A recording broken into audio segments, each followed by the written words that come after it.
Y hoy veremos el papel de la iglesia o el rol de la iglesia para ayudar a las personas en sus luchas con problemas de salud mental. ¿Cuál es el rol de la iglesia? Esta serie Esperanza para la Salud Mental la tengo en mi corazón desde hace tiempo. No sabía cuándo iba a comenzarla. Tenía los recursos, tenía muchas cosas grabadas, tenía todo para compartirlo, pero el Señor me dijo, tienes que comenzar ya con esto. Y quizás te preguntes por qué me interesa tanto el tema de la salud mental si soy pastor. Bueno, parte de la respuesta es que soy profesional de la salud mental. Y como consejero profesional me preocupa mucho cómo la iglesia responde a las necesidades de las personas con problemas de salud mental. Si se involucra o no, si le interesa o no. Pero más importante que eso es el hecho de que en Puerto Rico estamos en una crisis de salud mental real y debemos mirar, debido a las múltiples traumas que hemos tenido y la escasez de profesionales de la salud mental, porque sabemos que es así, ¿cómo podemos nosotros como iglesia ser parte de la solución? Hay escasez en Puerto Rico de psiquiatras, psicólogos, no dan abasto, y esto no lo digo yo, lo dice El Nuevo Día. Usted lo ve allí en esa noticia, esa reseña. 5 de febrero de 2023 se reseña El Nuevo Día que la escasez de especialistas, la ausencia de un nivel de cuidado intermedio y el aumento de personas en necesidad de estos servicios ha dificultado su acceso y ha agravado las condiciones de muchos, tanto a nivel público como privado. En todos los niveles, no solo el sector público, el sector privado también. Médicos que se han ido, menos profesionales. Ahora existe una crisis también en Puerto Rico y lo sabemos, de abuso de sustancias. Este fin de semana estuve en la convención de consejeros profesionales, viernes y sábado. Llegué ayer a las 7:30 de la noche, me fui el viernes a las 5 de la mañana. Y fue un tiempo donde te da mucha información y agota un poco, pero es importante y te crea conciencia. Y lo que se hablaba era uno de los temas muy importantes, ¿no?, en la convención, y se trató en una plenaria, y es el hecho de que actualmente en Puerto Rico existe una crisis de abusos de sustancias controladas, de opioides, de opiáceos, tanto ilegales como la heroína, como legales o recetados, como la codeína, la morfina, la oxicodona, el fentanilo y otras más. Y sabemos que hay uso incorrecto e indebido de Percocet, Clonopin y todo esto que está en nuestra nación. En cuanto al fentanilo, es una crisis seria en Estados Unidos también. El fentanilo es un opioide sintético que es hasta 50 veces más fuerte que la heroína. Y lo que sabemos es que puede ser 100 veces más fuerte que la morfina y es muy peligroso y adictivo. Y en realidad hay una crisis de gente muriendo por esto, por sobredosis de fentanilo, también en Puerto Rico. Y si ustedes están mirando las noticias y están viendo lo que está pasando en nuestro país, va a haber muertes por sobredosis de opioides en Puerto Rico, que aumentaron en un 2.6% en 5 años. Va a haber todo esto. Y en la convención nos hablaron hasta del kit para detectar la presencia de fentanilo en un caso de sobredosis y el antídoto para esa condición, para salvar vidas, porque el gobierno está interesado en salvar vidas y está invirtiendo, porque es una crisis real y letal. Y esto yo no lo digo para alarmar, sino para concienciar. Tenemos que concienciar a la iglesia de esta realidad, porque la gente que está cerca de nosotros puede estar pasando por situaciones como esta, o nos van a llegar, o ya llegaron a la iglesia. Entonces, es letal, dice aquí, el avance del fentanilo en Puerto Rico, como reseña el periódico Metro el 17 de agosto, más recientemente. Y en las cárceles, una epidemia de muertes también por esta misma sustancia, el 5 de octubre. Ahora, yo me pregunto, y esta es mi pregunta y mi respuesta es más bien sin hacer la investigación, pero ¿por qué existe esa crisis de abuso de sustancias? Y para mí honestamente, este es Javier. Hay mucho dolor, hay demasiado trauma, hay crisis, hay problemas emocionales de salud mental. La gente empieza a buscar alternativas, a automedicarse, a buscar aquí y allá. Y es importante el hecho de que en nuestra iglesia puede llegar gente así, herida, gente rota, gente que ha sido maltratada, a todas las iglesias. Gente con diagnósticos, gente con adicciones o abuso de sustancias. Y si hay algo que no puede o no debe ocurrir, es que la iglesia sea el lugar donde la gente sea tal vez rechazada o maltratada o estigmatizada. La iglesia tiene que ser el espacio más seguro para todos. La iglesia debe ser el espacio más seguro para todos. Y más seguro sobre todo para las personas más vulnerables. Y entre esos están los que luchan con problemas de salud mental y otras condiciones. ¿Cómo podemos ser parte de la solución? ¿Cómo nos volvemos nosotros un espacio seguro para todas estas personas? Con nuestra fe, con el evangelio y con la gracia que salva, pero que también que sana. Una gracia que sana. Y para mí el primer propósito importante es que debemos explicar por qué creemos que la iglesia debe tomar esa iniciativa en salud mental. La iglesia debe tomar liderazgo con el tratamiento de las enfermedades mentales, ser parte de ese proceso. Y no me refiero a hacer lo que hace el gobierno, no me refiero a hacer lo que hace la educación, que es muy bueno, o incluso lo que hacen las agencias de salud mental, que es bueno. Todas estas cosas son excelentes y damos gracias a Dios por todo eso, por AMSCA, por todas las agencias, por los que están insertados en ese proceso de ayuda, pero sabiendo que tampoco pretendemos sustituirlos, creemos que la iglesia y la fe pueden convertirse en ¿qué? En un factor protectivo, dicen algunos. Factor psicosocial protector. Tomamos la iniciativa entonces como parte de ese tratamiento, de esas enfermedades. Podemos hacerlo de tres maneras, y quiero enseñar solo tres al principio.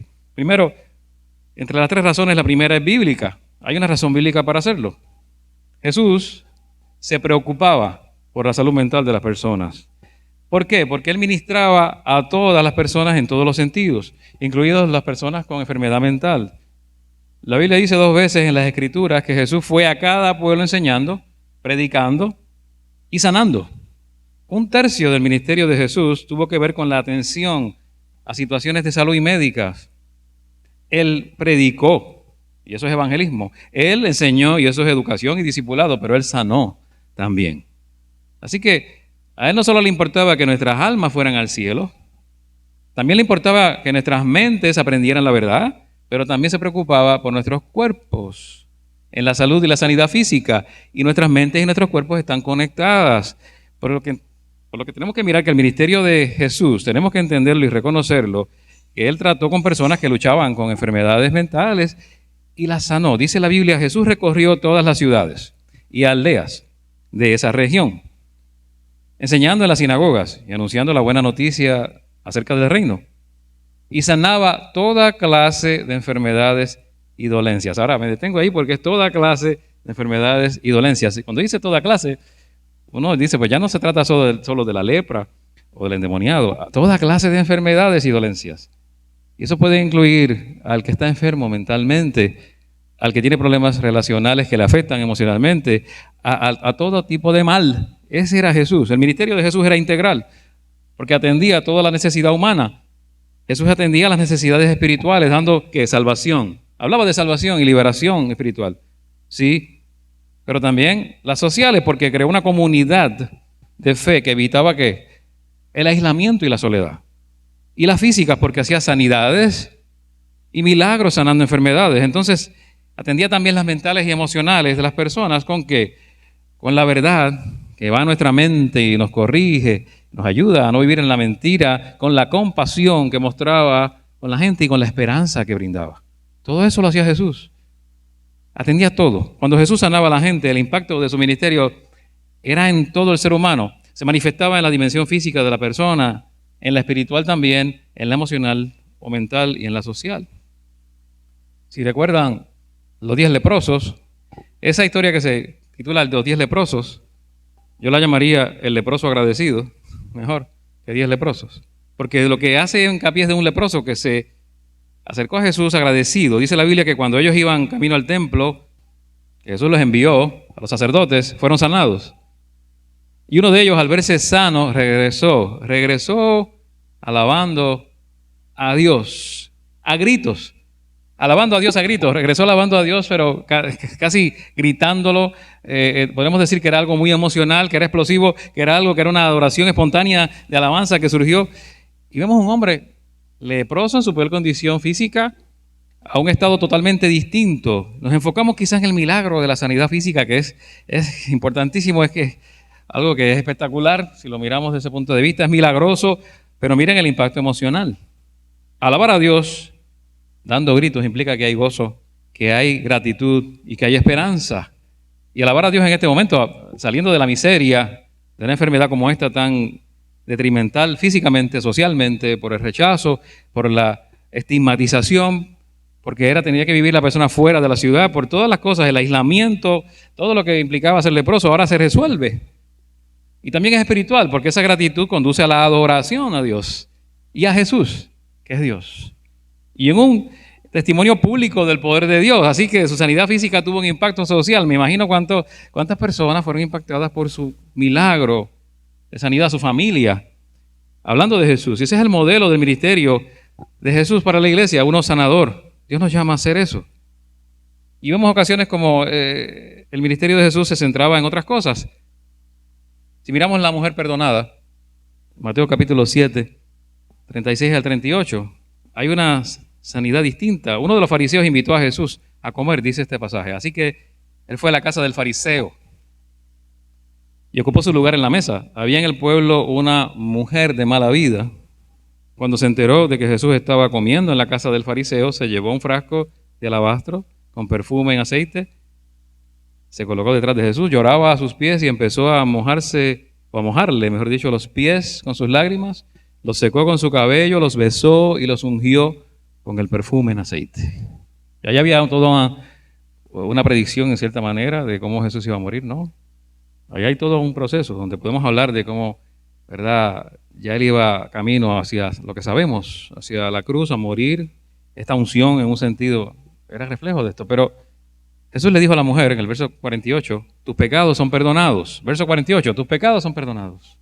Mira esa declaración, eres perdonada. Imagínate que Dios te diga, tus pecados son todos perdonados, que nos lo dijo cuando creímos en Él. Y el verso 50 dice, pero Jesús le dijo a la mujer, tu fe te ha salvado, vete en paz.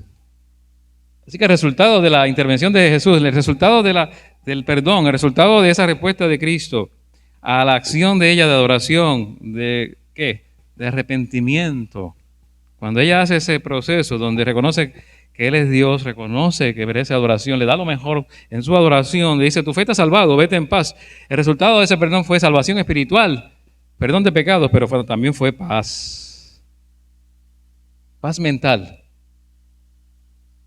Jesús resolvió el problema espiritual, pero también el mental, emocional de esta mujer.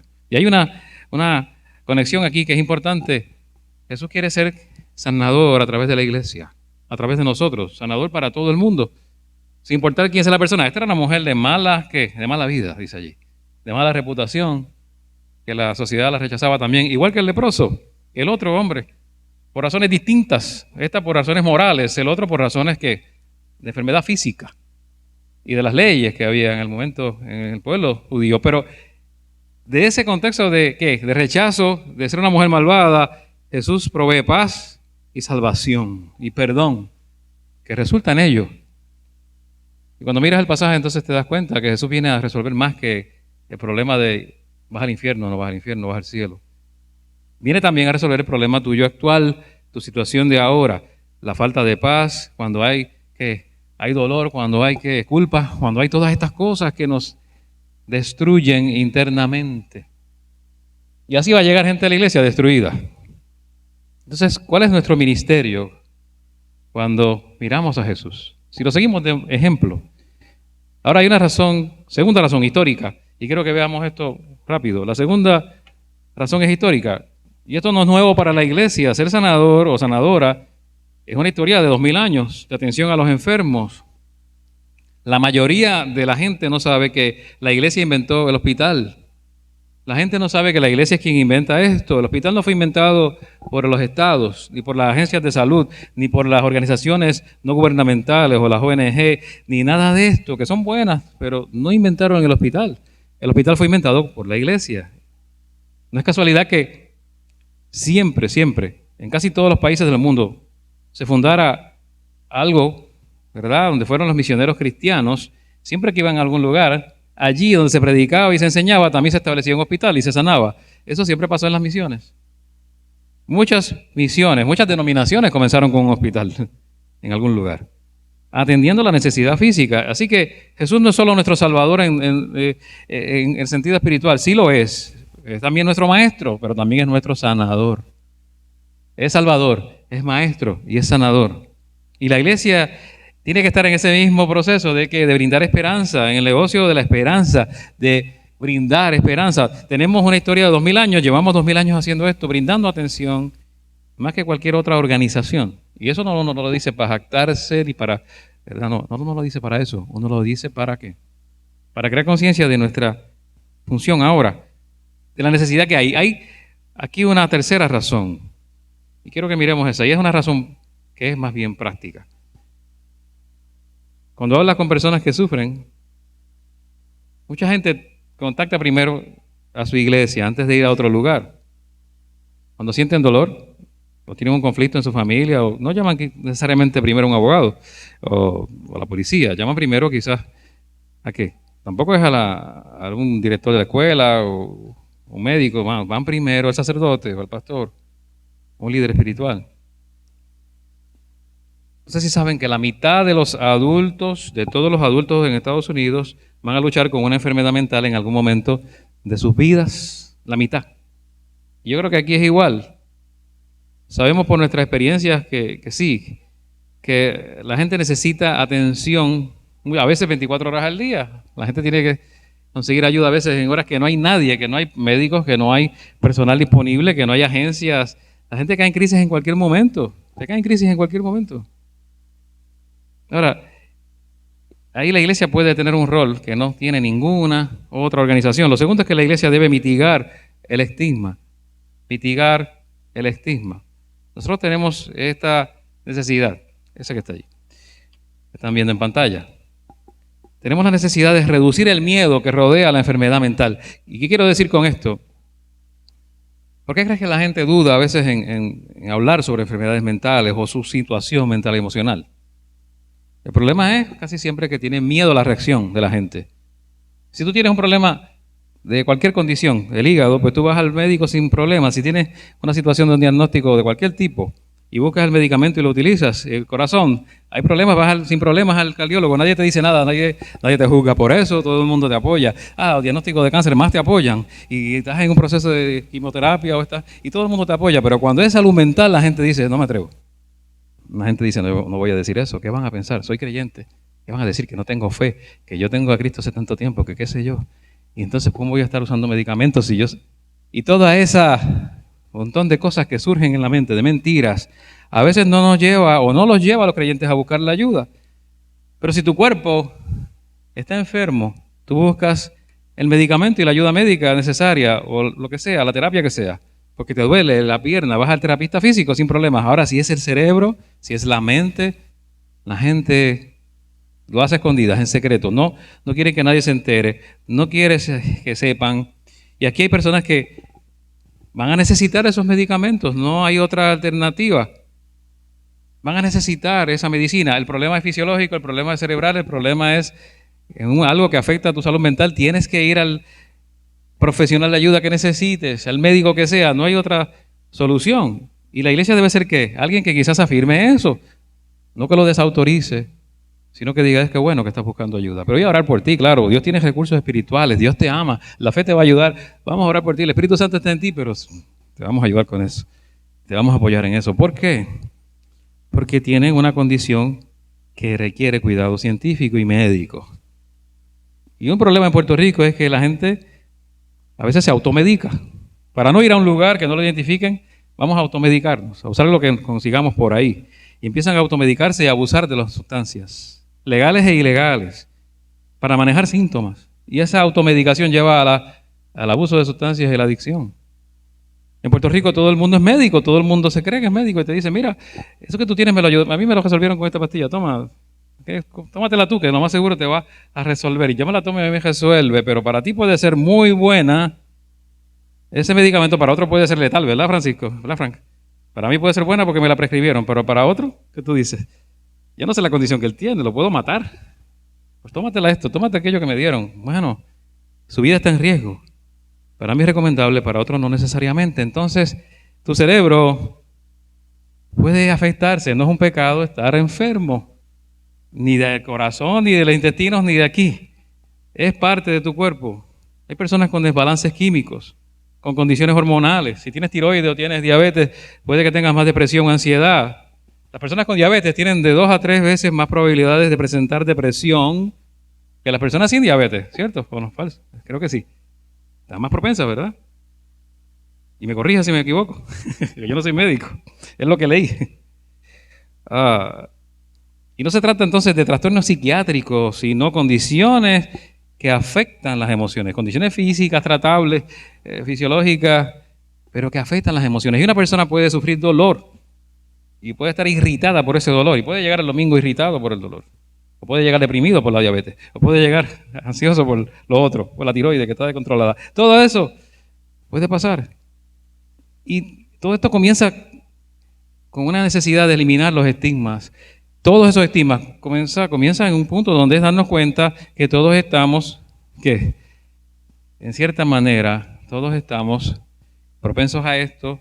En una manera todos estamos rotos, como dicen los americanos, broken. En cierta manera, la caída nos llevó a esta situación de limitación física que cualquiera de nosotros puede caer. Podemos caer en ella un tiempo en la vida, no permanentemente, por un estrés extremo, por situaciones de diagnósticos, etcétera. Y quiero decirte con esto entonces que todos estamos en la misma situación, como dije el domingo pasado, de vulnerabilidad. Posible vulnerabilidad. Ni mi cuerpo ni el tuyo funcionan perfectamente. Tu mente no funciona perfectamente, ni la mía. Ninguna relación funciona perfectamente. Puede ser saludable, óptima, pero no perfecta. Entonces hay que eliminar el estigma de que quizás hemos pecado y por eso estamos enfermos, quizás hemos pecado y por eso tenemos depresión, quizás hemos pecado y por eso esto o lo otro. Vamos a dejar eso a un lado. Vamos a admitir que luchamos quizás con la depresión a veces. Vamos a admitir que a veces nos da ansiedad, aunque seamos líderes espirituales o maestros o cualquier posición. Y te lo digo, realmente, si quizás tienes ganas de rendirte porque estás agobiado o lo que sea, no hagas eso porque Dios te trajo ¿a qué? A este lado de la esperanza, a este lado de la fe. Y quiere que en este lado consigas que el consuelo, la ayuda, lo que Dios puede proveer y lo que la iglesia puede darte también. Las personas con problemas de salud mental ya tienen lo que se conoce como un estigma internalizado. Por el rechazo de muchos, por la burla de otros, por los maltratos, por los prejuicios, por la insensibilidad de la gente cuando los ven y los rechazan. No hay nada peor que lo que recibe una persona con abuso de sustancias. Son rechazados todo el tiempo. Todo el tiempo son estigmatizados. Hay prejuicios, hay muchas cosas. Y ya las personas han pasado por eso. La gente llega así, maltratada, a veces abusada, a veces llegan dolidos, heridos. Y Santiago dice, pero si hacen discriminaciones entre una persona y otra, cometen pecado. Si hacen discriminaciones entre una persona y otra, cometen pecado. Puede ocurrir con el pobre, puede ocurrir con mucha gente, pero puede ocurrir con las personas con salud mental que es disfuncional, con trastornos, con diagnósticos, personas neurodiversas, personas con diversidad funcional. Todo eso puede ocurrir. Entonces Dios está diciéndonos que no discriminemos. Que no discriminemos contra estas poblaciones, que seamos parte de ¿qué? De la solución. Ahora hay otro propósito que debe tener la iglesia y es equipar, educar hasta donde sea posible para que aprendan a cuidar a aquellos que están afectados y para que de alguna manera los afligidos, los que luchan contra una enfermedad mental puedan recibir ayuda. Puede haber personas con demencia senil, demencia por Alzheimer, demencia de otro tipo. Eso todo está en el amplio, ¿verdad?, panorama de una crisis de enfermedad en cualquier persona.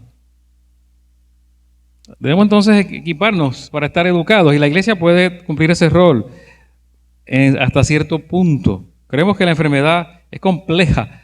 La enfermedad mental es muy compleja, no que lo sepamos todo, pero se tiene que abordar en diferentes niveles. Entonces, si vas a mejorar, si vas a estar saludable, si vas a ayudar a otros a estar saludable, hay que lidiar con el nivel biológico, físico. Y en ese nivel más básico, eso implica que hay daño cerebral, implica química cerebral, implica buena salud general, que a veces no la hay, implica una dieta buena, que a veces no la hay, a veces ejercicio que no existe, dormir lo suficiente, manejo de estrés. Y aquí la gente en Puerto Rico sufre mucho insomnio. Yo escucho a tanta gente, no dormí bien. Eso es todo el tiempo, no dormí bien. En la misma convención la gente decía, yo no dormí bien, estoy cansado, se estaban durmiendo en los talleres, eran buenos talleres y la gente durmiéndose porque no durmieron bien. Y es el problema de estrés, es el problema de la salud mental muchas veces, y son profesionales de salud mental. Entonces, segundo, tenemos que ocuparnos de los niveles emocionales, formas saludables de gestionar nuestra mente. Formas saludables de gestionar nuestros pensamientos. La Biblia dice que debemos llevar cautivo nuestros pensamientos y llevarlos ¿a quién? ¿A quién? Toma tus pensamientos y llévalos cautivos ¿a quién? ¿Qué dice la Biblia? Todo pensamiento. ¿A quién lo llevamos cautivo? A Cristo. Eso dice la Biblia, a Cristo. Todo pensamiento lo llevas cautivo a Cristo. La Biblia tiene mucho que decir sobre cómo manejar este estado de ánimo, el manejo de nuestra forma de pensar. No puedes controlar cada pensamiento que llega a tu mente, pero puedes controlar qué hacer con ellos y dónde buscar ayuda o llevarlos a los pies de Cristo, allí a los pies de Jesús. Someterlos a la autoridad de Jesús. Sopesarlos con la palabra de Dios, con la verdad, compararlos con la verdad. Eso te trae sanidad, trae salud emocional y mental. Entonces tenemos que abordar los aspectos relacionales y sociales. Y eso involucra a nuestras familias. Esta parte de este aspecto social es algo que a veces podemos quizás descuidar, no lo vemos como un problema de salud mental, ¿verdad? Ese aspecto de la familia relacional involucra estas relaciones más cercanas que nos afectan a nosotros, nuestras condiciones de salud mental, pero afectan también a los que nos rodean, problemas que afectan a otras personas. Tenemos que saber relacionarnos en formas saludables entre nosotros, en familia y en todo contexto. Hay una serie que quiero dar, no la he abandonado, yo les anuncié que quería dar la serie Relaciones Emocionalmente Sanas de Peter Scazzero. Eso está en agenda, lo quiero traer a la iglesia. ¿Por qué? Porque generalmente hay relaciones que no son tan saludables y no nos percatamos. Hay maneras de mejorarlo bíblicamente y con otros recursos. Tenemos que aprender a resolver conflictos. Tenemos que aprender a confiar en la red de apoyo de seguridad que es la iglesia.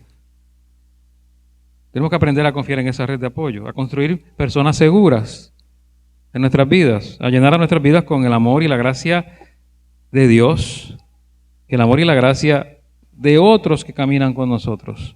Eso es lo que trae sanidad. Amor y gracia, perdón, ayuda. Necesitamos estrategias. ¿De qué? Estrategias de reducción de daños físicas, psicológicas, espirituales y relacionales. Esas estrategias que evitan daño. Porque la iglesia, lo mínimo que puede hacer es evitar maltratar y hacer daño. Eso es lo mínimo. Evitar maltratar y hacer daño. Evitar eso. Nuestras familias también. De ahí ayudar va a otro nivel. Ayudar ya es otra categoría. Ya requiere otra intencionalidad y esfuerzo. Entonces, sabemos que vamos a tratar a la gente y con la gente también en el nivel espiritual. Y eso implica conocer a Cristo, implica el poder de la fe, implica desarrollar hábitos espirituales fuertes, lo que hacen los muchachos cuando se reúnen en casa de Yar y esto de discipulado, lo que hacemos cuando estamos aquí en la clase. Todo eso que hacemos, de una forma u otra, desarrolla nuestra fe para resistir al diablo y lidiar con la opresión espiritual que proviene de las fuerzas del mal que nos rodean, para desarrollar esos hábitos. Lo que digo es que la salud mental entonces no es una respuesta única. Cada vez que alguien viene a ti y te dice, todo lo que necesitas es esta pastilla, recuerda que necesitas más que eso. Lo que necesitas simplemente es orar nada más. No, necesitas un poco más que eso. Lo que necesitas es leer la Biblia, necesitas más que eso. Si alguien te dice, ¿con eso es suficiente? No. Eso es parte, pero probablemente todas estas buenas recomendaciones no sean todo. Necesitamos atacar todos los ámbitos. La salud en la vida del ser humano, desde el flanco espiritual, flanco mental, emocional y físico y relacional.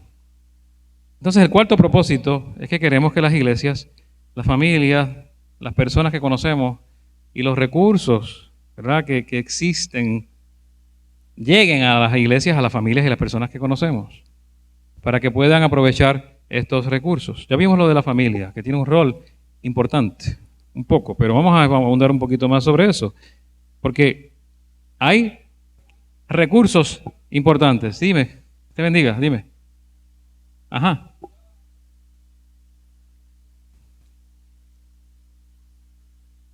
Ajá. Gracias, Baudilio, por decirnos, gracias. Gracias por la valentía de decirnos eso.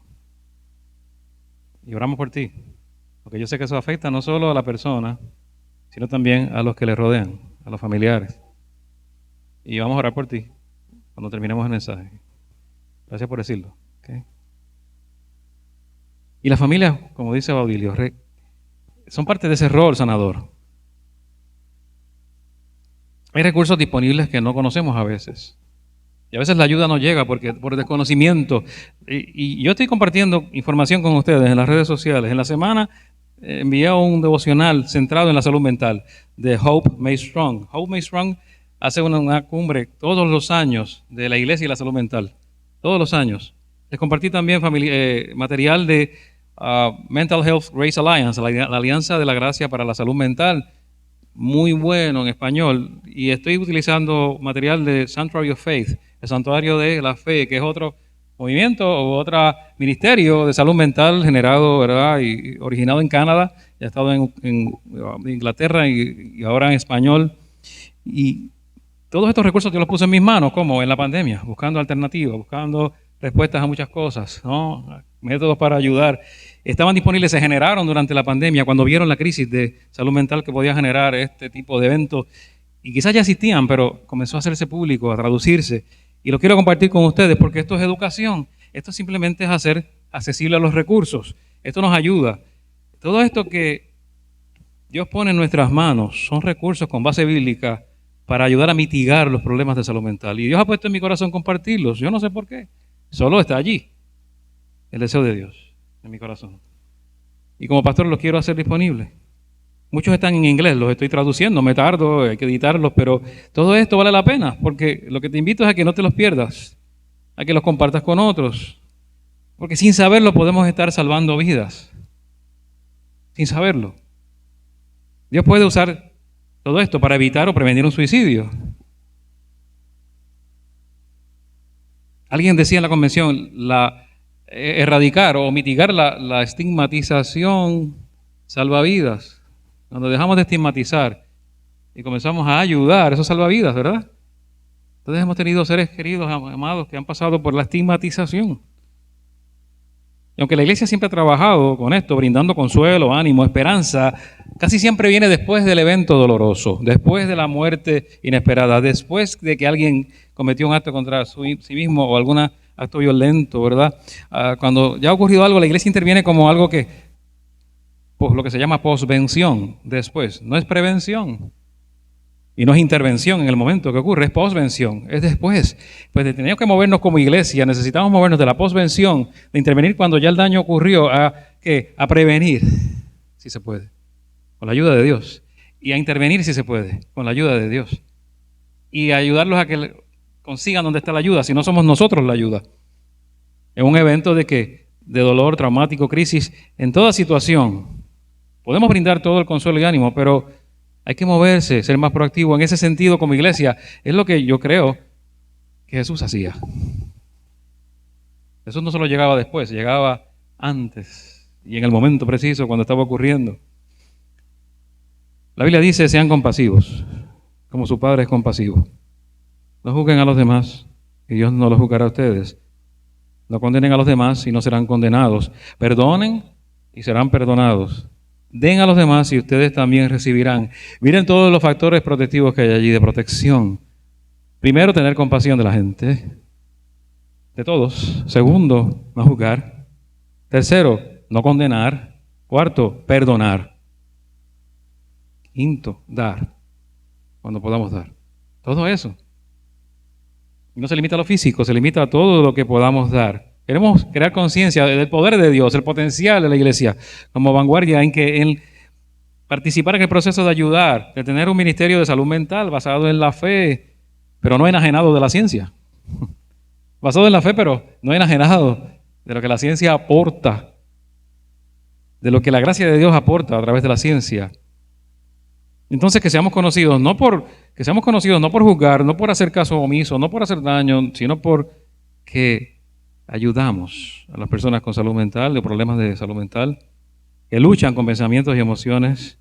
Queremos abrir la puerta a conversaciones, tal vez a espacios donde podamos hablar libremente de esto, a lazos de comunicación con alguna agencia, institución académica, superior, universidades, entidades médicas, lo que sea, la investigación, todo lo que la iglesia puede usar, para que la iglesia se convierta en primera línea en el trato con personas que luchan con problemas de salud mental y emocional. ¿Por qué digo esto? Porque si la gente llega primero a la iglesia, nosotros podemos hacer eso que hace falta en Puerto Rico, que decía el Nuevo Día. No hay que un intermedio donde la gente reciba la ayuda para luego ir al otro lugar donde está la ayuda especializada. Es el puente a llegar a esa ayuda especializada. Es que podamos ser ese lugar de primera línea, seguro, para que la gente llegue allá. La iglesia debe apoyar a las personas que viven con enfermedades mentales. Apoyarlas. Y ese puede ser tú, sin tener que ser un profesional de ayuda o de salud mental. Y solo quiero decirte que siempre nos preocupamos por ¿qué? Por el dolor. Muchas veces por el físico, muchas veces, pero no por el emocional, necesariamente. Y si hay alguien luchando personalmente hoy día aquí, esta tarde, no lo sé, simplemente estás preguntándote qué camino tomo. Entonces necesitas un amigo, necesitas hablar con quién, conmigo quizás. Si estás luchando con estas situaciones. Y algo que me preocupa mucho, mucho, y me ocupa, en un sentido, más positivo que preocupar, es que tu enfermedad no es tu identidad. No importa lo que pase en tu vida, tu enfermedad no es tu identidad. Tu química cerebral no te define. Eso no es. Tu enfermedad mental, si hay alguna, no te define. Si eres un seguidor de Cristo, tu identidad está en Jesucristo, no en tu enfermedad o diagnóstico. Tu identidad principal no está allí. Tu identidad principal está en tu Creador, tu Salvador, tu Señor, el que te hizo, que tiene un propósito y plan para tu vida. El propósito de Dios para tu vida y el plan de Dios para tu vida es más grande que el dolor que puedas atravesar. Tu enfermedad no es tu identidad. En segundo lugar, creo que Dios sabía que ibas a llegar a esta situación que tienes hoy. 1000 años antes de que nacieras, Él lo sabía. Creo que Él quiere que simplemente le escuches a Él, diciéndote, tú me importas, tú me importas. Yo he visto todo tu dolor, el tormento, la tortura en tu corazón, tu mente y tu alma. He estado contigo en la noche oscura del alma.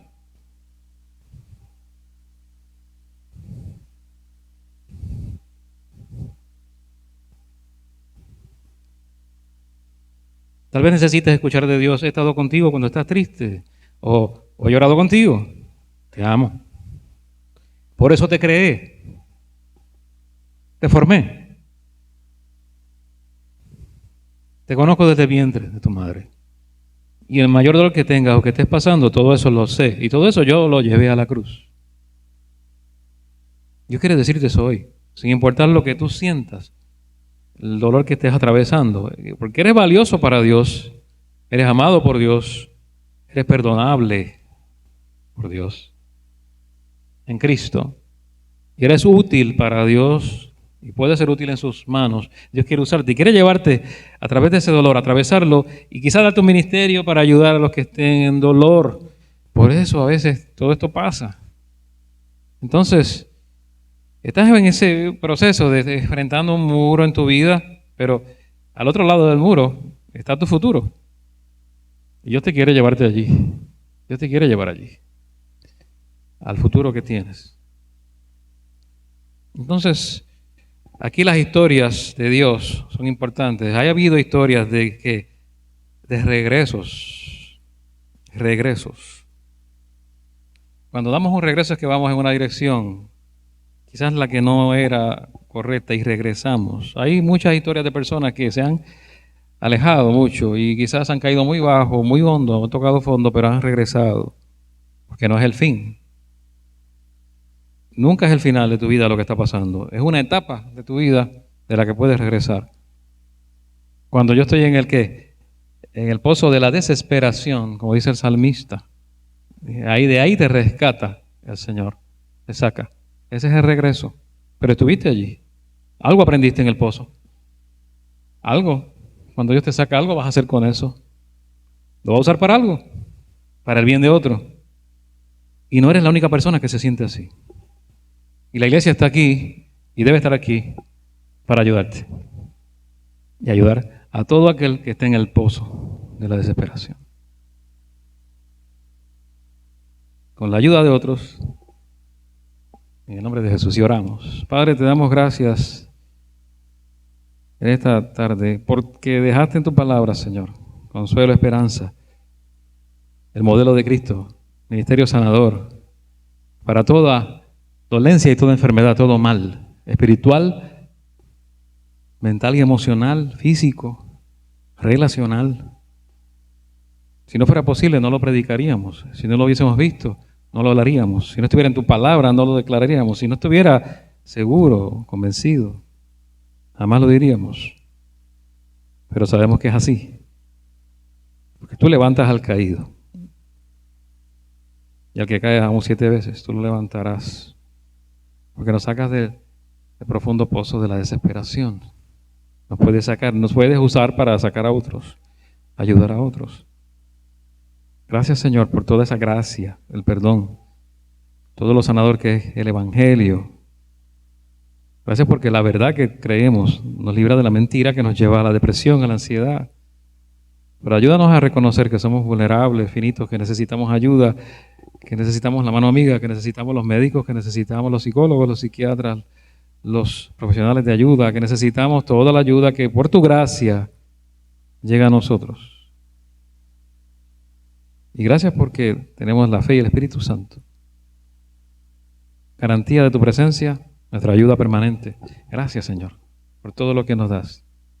Que seamos comunidad de fe sanadora, cuidadora, protectiva, santa, que lleva a esto, Señor, en el nombre de Jesús, y a la salvación en Cristo Jesús, en quien oramos. Amén.